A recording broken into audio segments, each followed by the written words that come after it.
I never thought I'd be the guy writing one of these posts, but here we are. I'm Ethan, 40 years old, self-made businessman, and until last week, I thought I had it all. A thriving company, a beautiful wife, Olivia, and a solid business partner, Lucas. Turns out, I was living in a fantasy. It all started with a mistake on Olivia's part. A stupid, careless mistake.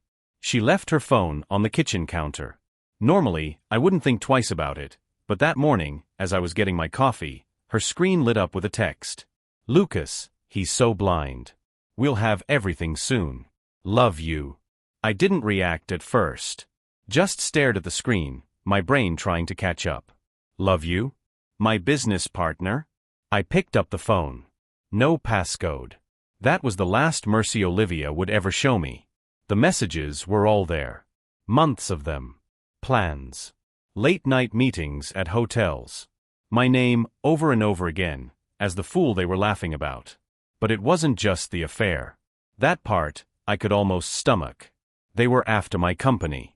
Lucas had been feeding competitors confidential information, and Olivia was playing the perfect supportive wife, ensuring I didn't see it coming. The goal? Push me out. Take everything I built. Together.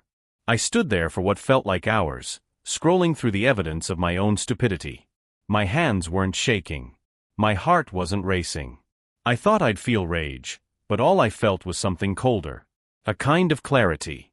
Olivia walked into the kitchen, still in her silk robe, yawning.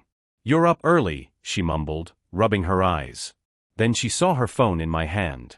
She froze. Something you want to tell me? I asked, voice steady. Her face paled. I watched her mind work, calculating. Deny? Cry? Lie? She exhaled sharply. Ethan, I held up a finger, cutting her off. Don't. Just don't. She clamped her mouth shut. Smart woman. I walked past her, grabbed my keys, and left. I needed air. Needed space. Needed to think. Because this wasn't just betrayal. This was war. And I was about to make them regret ever underestimating me. That's how it started.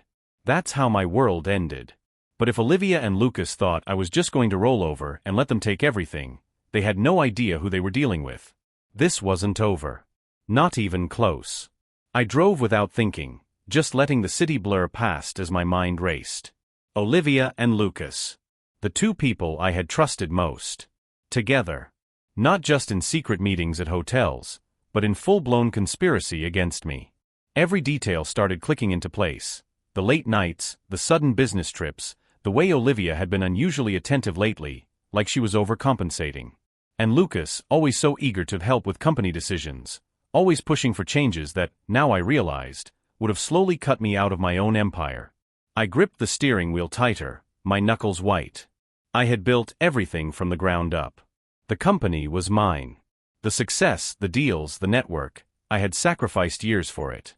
Olivia had been there since the beginning, acting like she believed in me, like she was my partner in life, but she had been quietly sharpening a knife behind my back.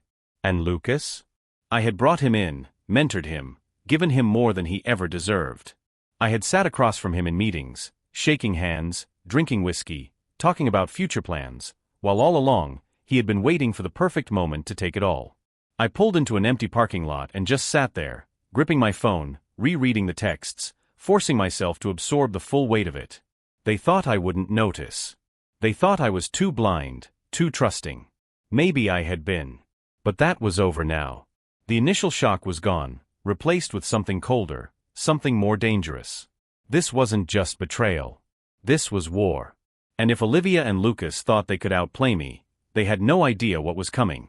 I sat in that empty parking lot for what felt like hours, staring at the messages, letting the weight of it all settle deep in my gut. My wife. My business partner. The people I had built my life around, scheming, laughing at me behind my back. I thought about all the moments I had ignored, the times Olivia had been distant, the way Lucas had gotten too comfortable making decisions without me. They must have felt so clever, so untouchable. I could almost hear their conversations, their little inside jokes about how naive I was. The anger wasn't sharp. It was slow, steady, curling itself around me like smoke. I wasn't going to explode. That would be too easy, too predictable. I was going to be methodical. I needed proof. The texts were damning, sure, but I wanted more. I needed to know everything: how long this had been going on, who else was involved, just how deep the knife had gone. That's when I thought of Mason. Mason wasn't just any private investigator, he was the best. We had worked together in the past, handling corporate threats, sniffing out leaks, making problems disappear. He owed me a favor. So I called him. He picked up on the second ring. "Ethan, you sound different." "Something came up," I said, voice calm. "I need you on it. Fast." There was a pause. Mason knew me well enough to hear when I wasn't messing around. "Who are we looking at?" "My wife. My business partner." Saying it out loud made it real in a way that nearly made my hands shake. Nearly. Mason didn't ask dumb questions. "I'll need everything you've got. Messages, locations, patterns. Give me a day." I exhaled slowly. "Make it half." I hung up and sat there, gripping the steering wheel. The next move had to be careful. If Olivia and Lucas even suspected that I knew, they'd adjust, cover their tracks. No, I needed them to keep thinking I was oblivious. Let them feel safe.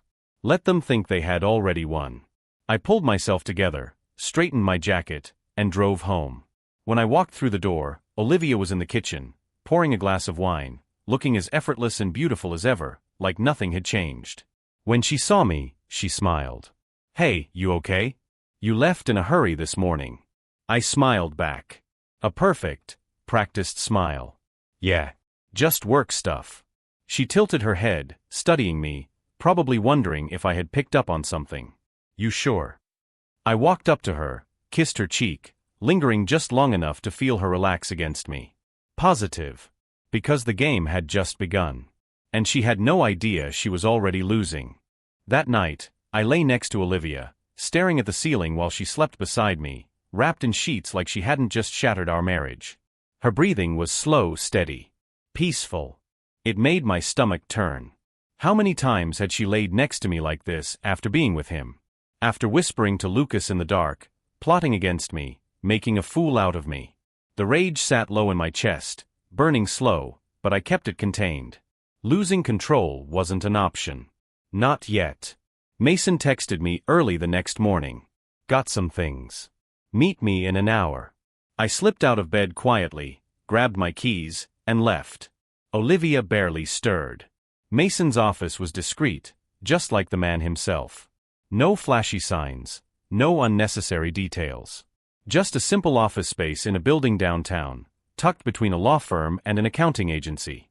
When I walked in, Mason was already sitting behind his desk, flipping through a folder. He glanced up. "You were right." I sat down, exhaling through my nose. "Tell me." He slid the folder toward me. "They're sloppy. Overconfident." I flipped it open. Photos. Receipts. Logs of phone calls. Mason had mapped everything out.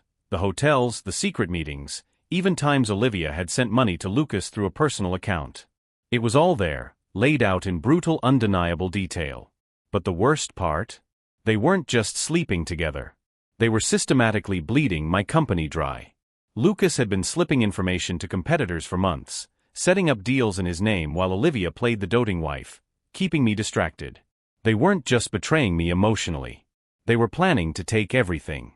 I let out a low chuckle, shaking my head. Unbelievable. Mason leaned back. "What's the play?" That was the question, wasn't it? I could go nuclear, confront them, destroy them in one blow. But that would be too easy. Too quick. No, I needed something bigger. They wanted to dismantle my life, piece by piece. I'd return the favor. I tapped the folder. I need more. Everything Lucas has set up, every deal he's made behind my back. Find out who he's working with. If Olivia's got accounts I don't know about, I want those too. Mason nodded, already making notes. And her. I closed the folder and stood. She'll get what's coming. Walking out of Mason's office, I felt something I hadn't since this whole thing started: control. Olivia and Lucas thought they were ahead, but they had no idea they were already playing by my rules. They wanted to take everything from me? I was about to show them what real destruction looked like. The day moved slowly, but my mind was running at full speed. Every glance Olivia gave me, every casual touch, every sweet little smile, it all made my skin crawl. It wasn't even anger anymore. It was calculation. She thought she had me wrapped around her finger, that I was still blind, still the devoted husband who would never see her for what she really was. I played my part well. Kissed her goodbye in the morning. Sent a text in the afternoon saying I'd be home late. Let her think my mind was consumed by work, too distracted to notice the dagger in my back. What she didn't know was that by the time I walked into my office, I was already setting the wheels in motion. I had Catherine waiting for me when I got there. She was my right hand, my most trusted employee, loyal, sharp, and ruthless when she needed to be. She didn't waste time on pleasantries. As soon as I shut the door, she dropped a thick stack of papers onto my desk. I did some digging, she said, crossing her arms. Lucas has been moving money into offshore accounts under shell companies. At least 3 of them. And Olivia's name is on one. I let out a slow breath, flipping through the documents. It was all there: wire transfers, hidden investments, silent partnerships with rival firms. Lucas had been playing a long game, setting himself up for a takeover while Olivia kept me comfortable, making sure I never looked too closely. Catherine leaned against my desk, watching me carefully. "I know that look," she said. "What's the plan?" I tapped the papers. First, we shut him down. I spent the next few hours dismantling Lucas's plans. Catherine pulled the necessary strings, making a few well-placed calls to the board, some quiet conversations with key investors. Lucas thought he had control, but he had made one fatal mistake: he underestimated me. By the time I was done, half of his deals were dead in the water. By evening, I had everything I needed to destroy him. But Olivia, she was a different beast. I got home late, just as planned. Olivia was in the kitchen, a glass of wine in her hand, leaning against the counter like she had no care in the world. "Long day?" she asked, her voice smooth, practiced. I smiled, stepping in close, brushing a strand of hair behind her ear. "Yeah," I murmured, letting my fingers trail down her arm. "But coming home to you makes it worth it." She beamed, completely unaware that I knew everything, that I had spent my day planning her downfall. She wrapped her arms around my neck, pressing her lips to mine. It took everything in me not to recoil. Instead, I deepened the kiss. Because the longer I played the fool, the sweeter my victory would be. The next morning, I woke up to Olivia curled against me, her breath slow and even, completely at peace. I watched her for a moment, taking in the picture of a woman who believed she had everything under control. She thought she had fooled me, that her little affair and betrayal would go unnoticed until it was too late. I almost admired her confidence. Almost. I slipped out of bed quietly, heading to the bathroom to splash cold water on my face. The man staring back at me in the mirror was different than the one Olivia had been lying to for months. That man, the trusting husband, the businessman who thought loyalty was enough to keep snakes at bay, was gone. The one in the mirror? He was ready to burn everything down. By the time Olivia woke up, I was already dressed, sipping coffee in the kitchen like it was just another day. She walked in, wearing nothing but one of my shirts, stretching like a cat before pressing a soft kiss to my cheek. "Morning," she murmured, her voice dripping with the same sweetness that had fooled me for years. I smiled at her, warm and effortless. "Morning. I have a long day ahead." She pouted slightly. "You've been so busy lately." "Busy dismantling your entire life," I wanted to say. Instead, I kissed her forehead. "You know how it is." She had no idea that Mason had sent me more information overnight. That I had spent the early hours combing through the last pieces of the puzzle. Every account, every email, every recorded meeting that Lucas had set up behind my back. Olivia wasn't just helping him, she was actively involved in the sabotage. Feeding him insights, steering me into decisions that would benefit him, not me. They were a well-oiled machine, perfectly in sync. And I was about to tear them apart. I arrived at the office before everyone else, locking myself in my private conference room with Catherine. She had a full breakdown of what we were about to do. Lucas had been preparing to push me out for months, rallying board members to his side, sweetening them with the promise of a bigger cut once I was gone. But there was one thing Lucas had underestimated: Catherine's loyalty to me. "He's scheduled a meeting with 2 of our biggest investors today," Catherine said, flipping through her notes. I did some digging. He's planning to pitch them on moving forward without you. He's already got 3 board members on his side. If he wins them over, it's going to be a battle. I smirked. Then we make sure he never gets that chance. By noon, Lucas had walked into what he thought was a meeting with investors. What he found instead was me, sitting at the head of the table, the very picture of control. He stopped mid-step, his usual smug expression faltering for the first time. "Ethan," he said slowly, trying to mask his surprise. "Didn't expect to see you here." I gestured to the chair across from me. "Sit." He hesitated, then moved to the chair, his confidence returning as he leaned back like he still had the upper hand. "Is this about?" I slid a folder across the table before he could finish. Inside were documents detailing every underhanded deal he had made, every stolen company asset, every single betrayal documented in black and white. Lucas flipped through the pages, his expression shifting from amusement to disbelief, then to something colder. "You've been busy," he muttered, shutting the folder. I leaned forward, my voice calm, controlled. "You really thought I wouldn't find out?" His jaw tightened, but he didn't deny it. "This is just business, Ethan. You know that. You would have done the same if the roles were reversed." I laughed, shaking my head. "That's where you're wrong. I build. I don't steal. And I don't stab the people who trust me in the back."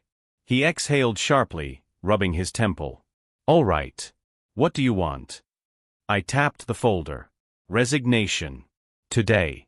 You're going to walk away from this company with nothing." Lucas scoffed. "You don't have the authority to force me out." Catherine, who had been sitting quietly beside me, slid another document forward. "Actually, we do." Lucas barely glanced at it before looking at me again, his expression unreadable. "Olivia knows about this." I smiled. "Not yet." For the first time, I saw real fear in his eyes. Because while Lucas was a snake, Olivia was different. She had built a life of comfort with me, wrapped in the illusion of security. If she realized that everything she had been promised was slipping away, how would she react? I leaned back, watching the panic settle into his features. "You should probably give her a heads up," I said casually. "Before she finds out the hard way." Lucas stared at me for a long moment, and then without another word, he stood and walked out. Catherine let out a slow breath. That went well. I checked my watch. Now, let's see how Olivia handles her world crashing down. The real game was just beginning. By the time I got home that evening, I already knew Lucas had run straight to Olivia. The way she was waiting for me in the living room, legs crossed, phone in hand, that forced calm expression. Yes, she knew something was wrong. I took my time. Set my keys down, loosened my tie, poured myself a drink. She was watching me, trying to read me, probably trying to decide which approach to take. Begging? Lying? Denying? Finally, she spoke. "Long day." I took a sip of whiskey, savoring the burn before meeting her eyes. "Productive." She hummed, tapping her nails against her phone. "Lucas called me." Of course, he did. Probably panicking, probably expecting her to fix this for him. "What did he say?" I asked, tilting my head, like I didn't already know. She watched me carefully. "He said you blindsided him today. That you accused him of some pretty serious things." I let out a soft chuckle, shaking my head. "Accused?" I walked over to the couch, sitting down across from her. "Olivia, I don't make accusations. I deal in facts." Her grip on her phone tightened just slightly, but her expression didn't crack. "And what exactly do you think you know?" I sighed, setting my drink down. "I know everything, Olivia. I know about you and Lucas. The meetings, the money transfers, the information you leaked. I know it all." For a split second, I saw it, the flicker of panic. But she swallowed it down fast, tilting her head with a small, almost amused smile. "And what? You just sat on this information? Didn't say anything?" I leaned back, arms stretched along the couch. "Had to be sure." She let out a breathy laugh, shaking her head. "Wow. That's rich, Ethan. You've been sitting on this, just playing along." Seemed fitting. I picked up my drink again. "Since you've been playing me this whole time." Her jaw tightened, and I knew the mask was slipping. "It's not what you think," she said finally. I laughed, A real one this time. That's impressive. You didn't even ask what I think. She shifted in her seat, probably realizing that her usual tricks, tears, sweet words, the poor misunderstood wife routine, weren't going to work this time. Okay, she said, crossing her arms. Let's just say hypothetically that Lucas and I. No. I cut her off. No hypotheticals, Olivia. No games. Just tell me the truth. She hesitated. And that was the thing, wasn't it? Even now, when everything was unraveling, she was still trying to calculate her next move. I exhaled slowly, shaking my head. You know what? It doesn't even matter. That seemed to throw her. What? I stood up, adjusting my cuffs. I just came home to see if you'd actually own up to it. Clearly, you won't. So, I'm done here. She stood too, eyes narrowing. Ethan. No, Olivia. I turned, meeting her gaze, letting her see that I meant it. I don't need your excuses. I don't need your lies. You made your choice. I walked to the door, grabbed my keys, and paused just long enough to glance back at her. Enjoy what's left of this life. It won't be yours for much longer. And then I left. Because Olivia needed to sit with that fear. She needed to feel what it was like to be powerless. Because by the time I was done, she would lose everything. I didn't go far. I parked a few blocks away, phone resting in my hand, waiting. I knew Olivia. I knew how she worked. She wouldn't sit in that house and wait for the walls to cave in. No, she'd scramble. Call Lucas. Try to figure out just how bad things were, how much damage had already been done. And, right on cue, my phone buzzed. Mason. She's moving. Leaving the house now. I smirked. Of course she was. I started the car but didn't drive off yet. Instead, I waited, watching the GPS that Mason had sent me move across the screen. Olivia had a few options: Lucas, lawyers, or one of our mutual friends she thought she could manipulate into siding with her. My bet? She was running straight to Lucas. And I was right. 15 minutes later, I pulled up outside a sleek, glass-walled apartment building in the city, the one Lucas had purchased under a fake corporation months ago, the same one Mason had flagged in his reports. Olivia's car was already parked outside. I leaned back in my seat, watching the entrance. A few minutes later, she walked inside, looking over her shoulder like she expected me to be right behind her. Not yet, sweetheart. I gave them time. Let them think they were in control. Then I got out of the car and walked inside. The building had security, but I had planned for that. A simple call earlier in the day ensured I had clearance to visit a business associate. The doorman barely looked at me as I stepped into the elevator. Lucas's penthouse was at the top. Fitting. He always did think he was above everyone else. I walked down the hallway, my steps slow, deliberate. The anticipation hummed under my skin, steady and controlled. I reached his door. Paused. Listened. Voices. Muffled, hurried. Arguing. Perfect. I knocked twice hard. The voices stopped. A long silence. Then footsteps. The door opened, and there he was, Lucas, standing in his overpriced apartment, trying way too hard to act like he wasn't panicking. His shirt was unbuttoned at the top, sleeves rolled up, like he had been drinking and brooding over his problems. His jaw tightened when he saw me. Ethan. His voice was stiff, forced calm. Didn't expect to see you. I smiled. I bet. He hesitated, then stepped aside. Might as well come in. I walked in, my gaze sweeping over the place. Clean. Minimalist. The kind of apartment owned by a man with no real roots, no real foundation. Olivia stood near the couch, arms crossed, tense. I looked at her first. Settling in nicely? Her lips parted, but she didn't speak. She wasn't sure how to play this yet. Lucas closed the door. What do you want, Ethan? I turned to him, tilting my head. That's a good question. I took a slow step forward, watching him closely. What do you think I want, Lucas? He didn't answer. His fingers twitched at his sides, barely noticeable. He was nervous. He should be.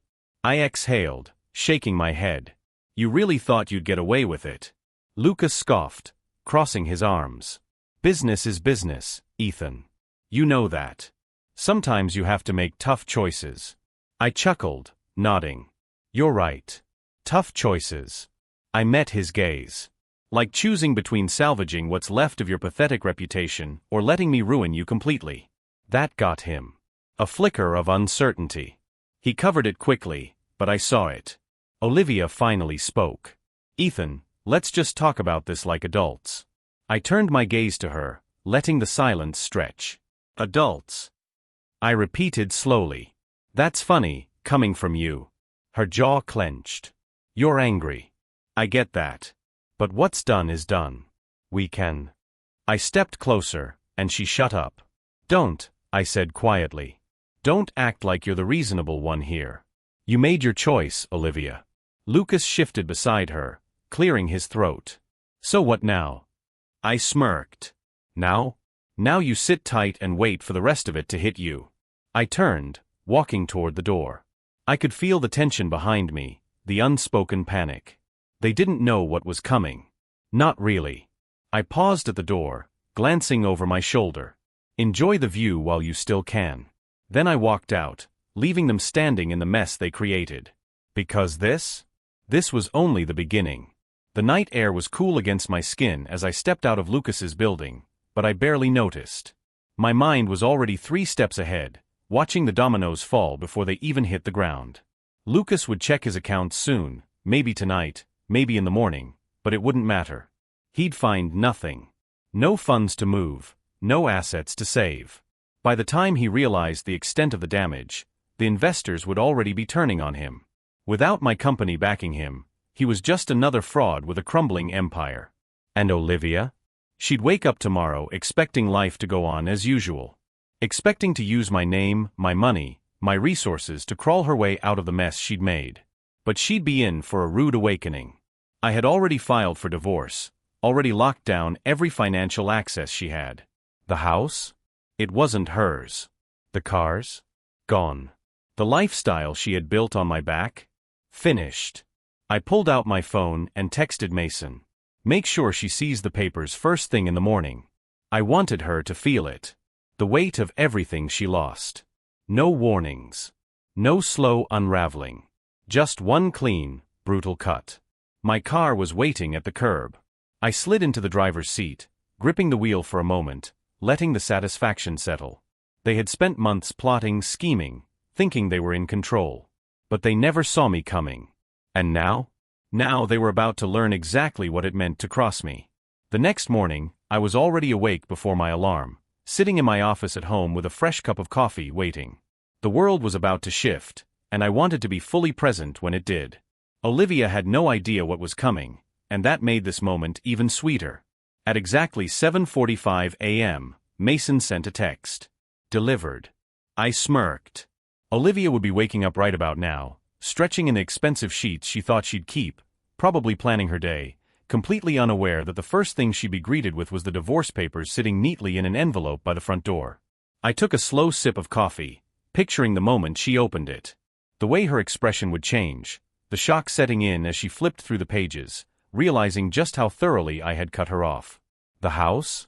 Legally, it was mine before we were even married. Her credit cards? Frozen. Her access to any joint assets? Revoked. The money she had siphoned into a private account with Lucas? Taken back before she even had a chance to notice. And speaking of Lucas, Catherine called right on time. It's happening, she said, a hint of satisfaction in her voice. He's panicking. I leaned back in my chair, tapping my fingers against the desk. How bad? Bad. She chuckled. He woke up to every one of his business accounts locked. Our investors are already pulling out. One even called him directly to tell him he's done. I let out a slow breath, nodding. Good. Lucas was next. After hanging up on Olivia, I checked my watch. It was just past 8 a.m., which meant Lucas had been awake for at least an hour, scrambling, trying to salvage what was left of his pathetic little empire. I wanted to give him time to feel the walls closing in, to grasp at solutions that no longer existed. And, right on schedule, my phone rang. Lucas. I let it ring twice before answering. Morning.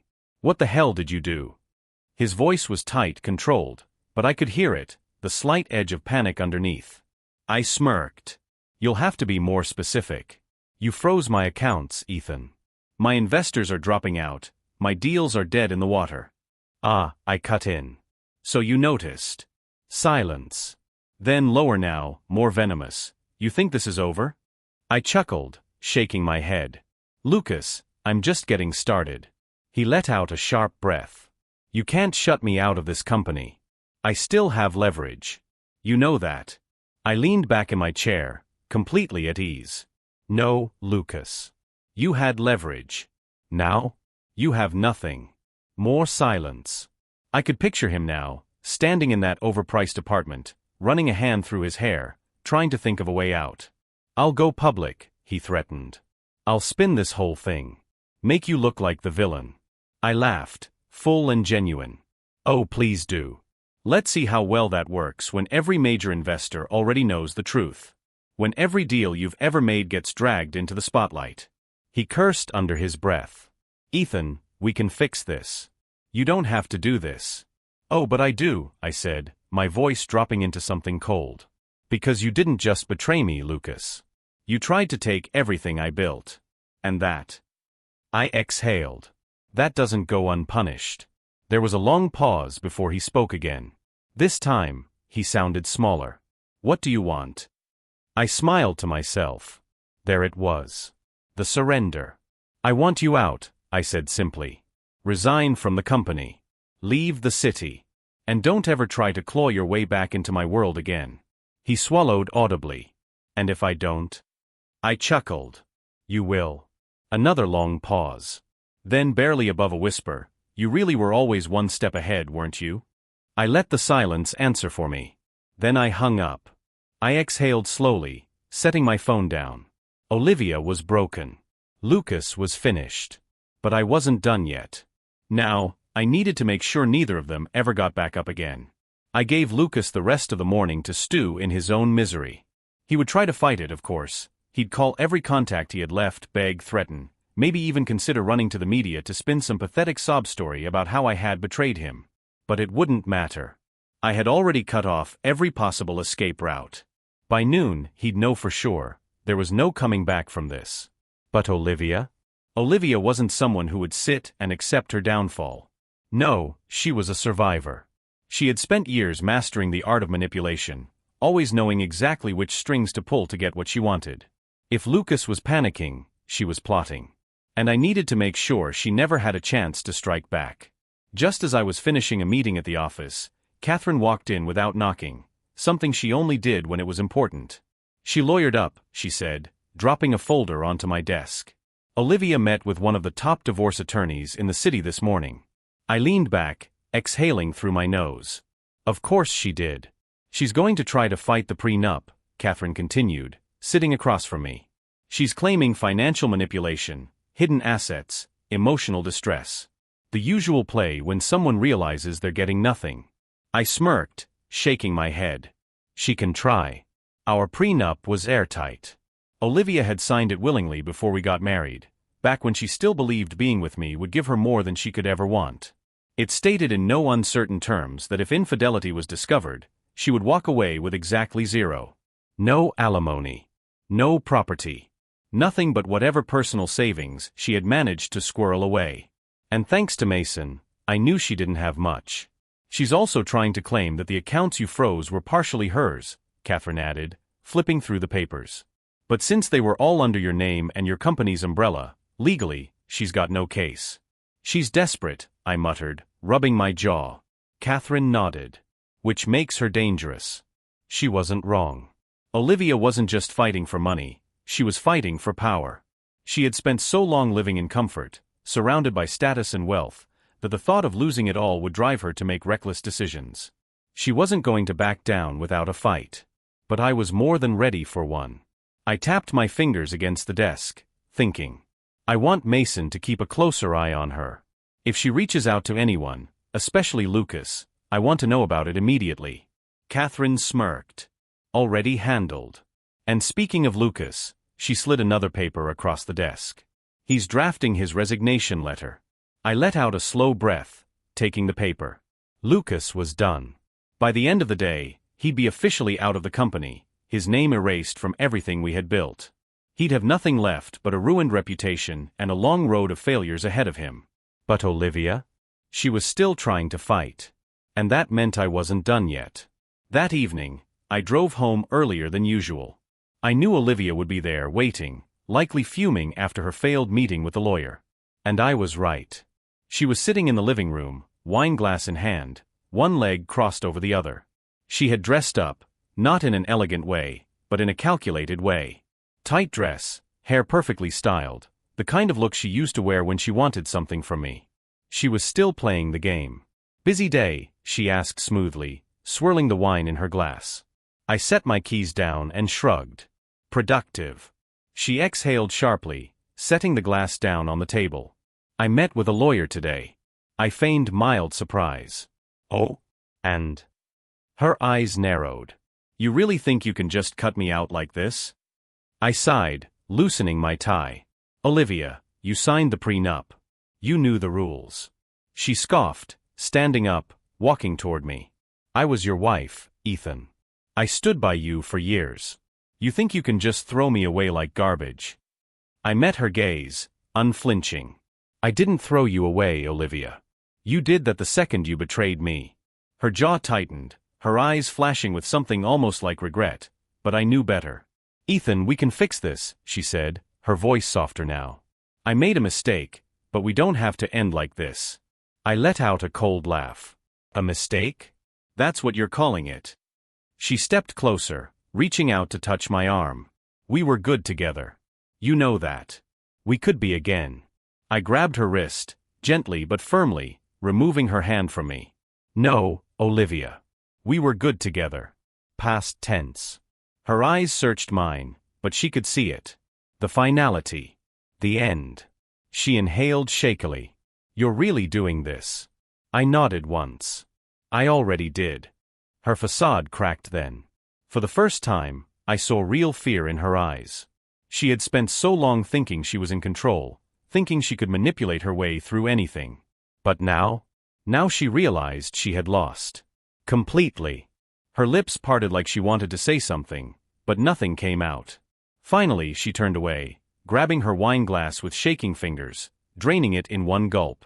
I watched her, waiting. She had one last card to play. And I knew exactly what it was. She turned back to me, lifting her chin. "You can take everything away from me, Ethan, but you won't take my son." There it was.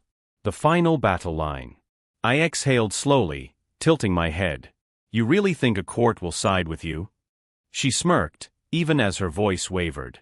"I'm his mother." I stepped forward, closing the distance between us. "And I'm the man who has documented everything." I kept my voice calm, controlled. "Do you really want to go down this road, Olivia? Because if you do, I promise you, you won't win." She faltered, just for a second. Then she glared at me, her breath uneven. "This isn't over," she whispered. I leaned in slightly. "Oh, but it is." And with that, I walked past her, heading upstairs, leaving her standing there, gripping her empty wine glass like it was the last thing she had left. Because soon it would be. The final blow came 3 days later. I had given Olivia time. Not because she deserved it, but because I wanted her to sit in her own destruction. To feel the weight of her choices pressing down on her, suffocating, relentless. And she did. The first day, she tried calling. 20 missed calls. Then texts. "Ethan, please. Just talk to me. You don't have to do this. I made a mistake. We can fix this." I ignored every single one. By the second day, she changed tactics. Her messages turned bitter, aggressive. "You're punishing me like a child. I was your wife. I deserve better than this. You think you're so untouchable? You're a cold, heartless bastard." That one made me laugh. The woman who had plotted behind my back for months, who had planned to destroy me, was now calling me heartless? The irony was almost poetic. And now, the third day. The day everything truly ended. Mason had called earlier that morning. "It's done." She signed. That was all I needed to hear. The divorce was finalized. Olivia, the woman who once draped herself in luxury, who wore my name like a badge of honor, was walking away with nothing. No alimony, no house, no accounts, no security. She fought to keep something, but the evidence against her was too strong. Her lawyer had advised her to take what little dignity she had left and sign before it got worse. But the real dagger? She lost custody. Not because I wanted to hurt her. Not because I needed revenge. But because she was unstable, reckless. The evidence Mason had gathered, her secret meetings, the deception, the money she funneled into Lucas's hands, proved she wasn't fit to be the primary parent. The court agreed. I had full custody. She had lost everything. I didn't go home that night. I went to the penthouse, the one she was still clinging to, refusing to leave, as if staying there would somehow undo what had been done.